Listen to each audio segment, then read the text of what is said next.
यहाँ पर देख रहे हैं आप मोहम्मद महमूद बॉलिंग करा रहे हैं और बैट्समैन हुसैन रज़ा कोशिश कर रहे हैं कि शॉट मारें।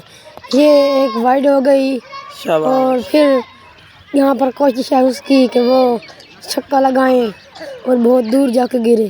यहाँ पर फिर एक बार बॉलिंग के लिए आ रहे हैं मोहम्मद महमूद ने बॉलिंग कराई और ये फिर से एक बार विकेट बच गई और वैसे गेंद मिस हो गई। आगे नई बॉल आने शुरू हो गई है। देखें यहाँ पर मोहम्मद महमूद फिर से बॉलिंग करा रहे हैं और ये विकेट बच आउट हो गए। आउट नहीं बच गए बल्कि चौका हो गया। यहाँ पर अब फिर नहीं आ रहे हैं, नई बॉलिंग कराएंगे मोहम्मद महमूद और देख रहे हैं फिर से एक बार आ रहे हैं मोहम्मद महमूद। ये बॉलिंग कराई और सिक्सर, सीधा सिक्सर गया। यहाँ पर छक्के के बाद एक बार फिर बॉलिंग कराएंगे मोहम्मद महमूद को। बहुत ही अच्छा